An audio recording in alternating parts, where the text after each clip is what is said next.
Hey guys, good morning, good afternoon, good evening, depending on where you are watching from and when you are watching this video. Join me in the kitchen. Let's cook a very delicious slimy ogbono soup with okra mixed together. Okay, this combo is a hit. Look at that color. If you want to see how I made it, just come along with me, grab your popcorn, sit, relax, and watch me do the magic in my kitchen. So first of all, we are going to start off with our meat, not our meat though, with our protein, with our protein. So I'm going to be using cow foot and shaki. All right, I'll be adding fish later, but for now it is cow foot and shaki, which is also known as tripe. The shaki, you can as well call it tripe. All right, so I just added that in my pot. I'm going to boil this for about 5 minutes or thereabout, and then I'm going to rinse it, wash it, and get it ready for my cooking. This is how I usually wash my meat. Not all the time though. Some meats, especially this cow foot and shaki, this is how I usually do it because I want to be sure of what I'm eating. I'm just like that. But you can just wash it and start cooking. But as for me, if I don't do it this way, my mind will not rest. Yeah, so right now I'm blending my crayfish. I'm just blending it in a bigger quantity so I can store it in my crayfish container and be using it whenever I need it. All right, I'm done with the crayfish. Now back to the pot of meat. I'm going to check on it, and at this point it's ready to be washed.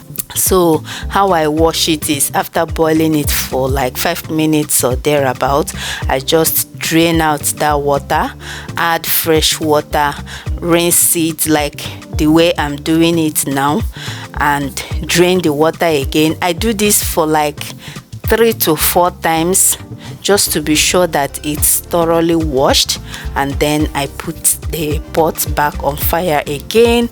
Now I'm going to add just about enough water to cook the meat. This meat is very tough. I don't have a pressure pot or pressure cooker, but I always cook it this way. So I'm going to add some salt in the meat, and then I'm going to also add my seasoning cubes and cover the pot to cook. Now while it's cooking, I'm going to go ahead and blend some scotch bonnet peppers and onion and add it back into this pot so it can give it a very nice taste and flavor. So for the peppers, I will be using 3 scotch bonnet peppers. You can add more pepper or less according to how much spice you can handle. Then I added 1 small onion, added a little bit of water because I want it liquidy. I don't want to just roughly chop it. Yeah, so after blending, I'm going to pour it in the pot. Oh, first of all, I'm going to add my mackerel fish. If you know me, you know that I cannot cook soup without mackerel fish. Me and mackerel fish, we are like 5 and 6. All right, so after adding the mackerel fish, I went in with the blended peppers and onion, then cover the pot. I'm going to allow that to cook. Now while that is cooking, I'm going to go ahead and prep my okra. I'll be using 4 packs of okra. They tied it. I don't even think it's up to 10 in one nylon. Yeah, but I'll be using 4 of that. I'm going to just cut them into bigger chunks, or big chunks rather, add into my food processor and roughly blend them. Okay, not smooth at all. You will see how the consistency will look once I'm done blending.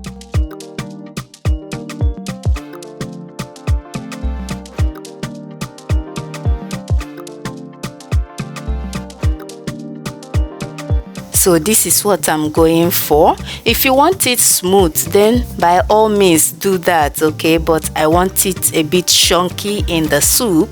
So once I'm done with the okra, I will set that aside and then mix my ogbono with some palm oil. So I'll be using 2 nylons or 2 packs of the ogbono. It's already blended and portioned into reasonable sizes. As you saw earlier, I used 2 of the packs and I've just added the palm oil. I'm going to add as much as possible, then mix it very well so that everything can combine, just like what you can see now. And I'm going to add that into my pot.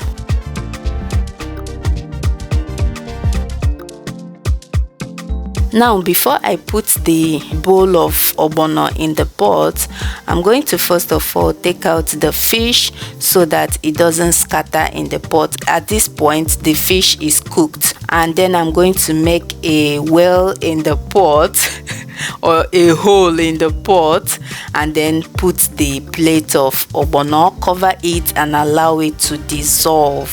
Right, so while that is cooking, I'm going to wash and debone my dry fish. I'll be using just 1 dry fish, or 1.5 rather.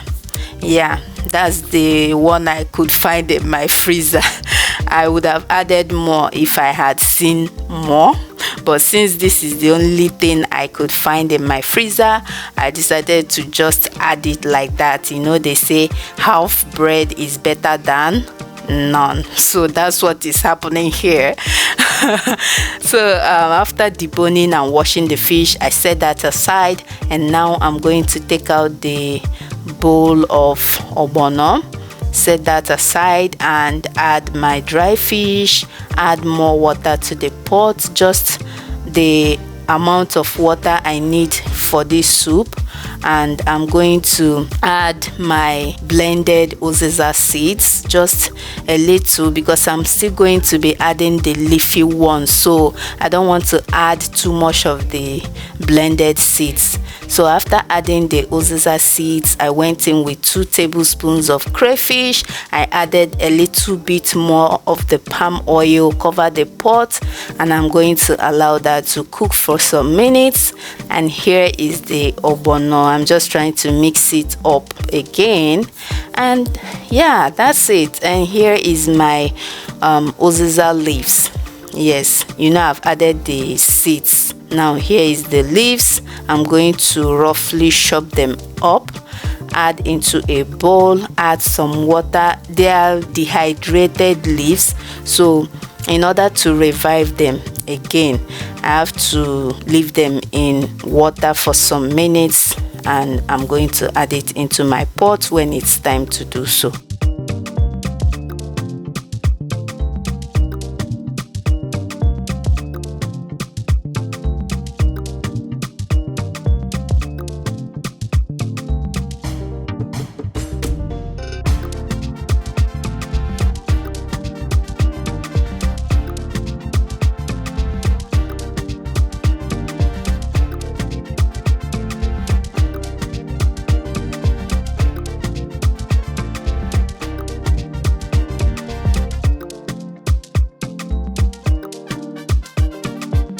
Now back to the pot again. I'm going to go in with the mixed ogbono and give it a gentle stir.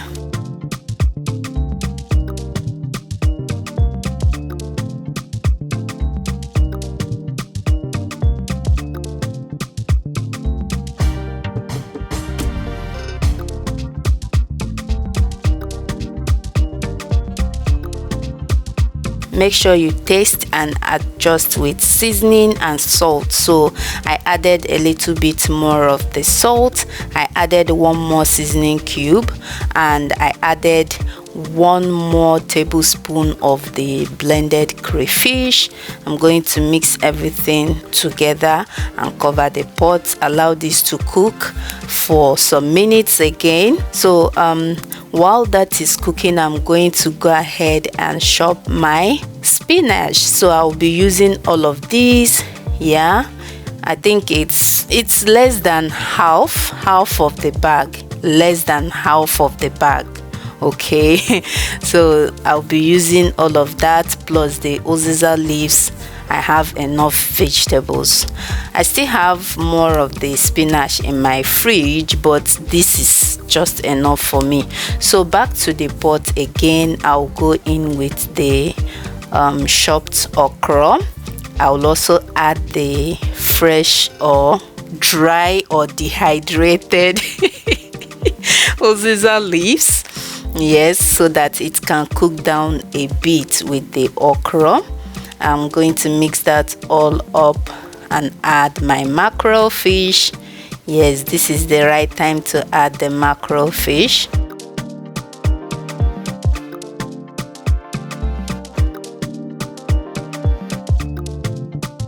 I'm going to cover the pot and allow that to cook for like 3 minutes or 4 minutes at most, and I'll go in with my fresh leafy spinach. And before you come at me and be like, you don't wash your leafy vegetables after cutting them because you will be losing the nutrients. There are still more nutrients than the one lost in the spinach. The one I've added in the pot has more nutrients than the one you think I've lost.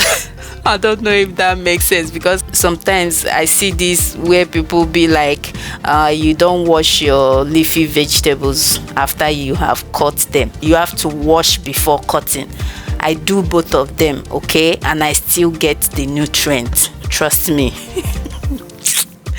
My goodness. Sometimes some things that are not supposed to be big deal happens to be a big deal for some people. I don't just know, but anyways, our soup is ready and it's time for the taste test. I just wanted to taste this on camera for you guys. It tasted so good. My family loved it. It was amazing. Honestly, it was so good. And yeah guys, I'm having it with some oat swallow. If you want to try it, you're going to love it, especially when you add that uziza leaves and the seeds. You can either do the seeds and skip the leaves, or add the leaves and skip the seeds, or you can even do both. It will give you an amazing, delicious taste, trust me. Anyways guys, that's it for this video. I hope you all enjoyed it. If you did, don't forget to click the like button, subscribe and follow. Thank you. I'll see you all in my next video. Bye guys.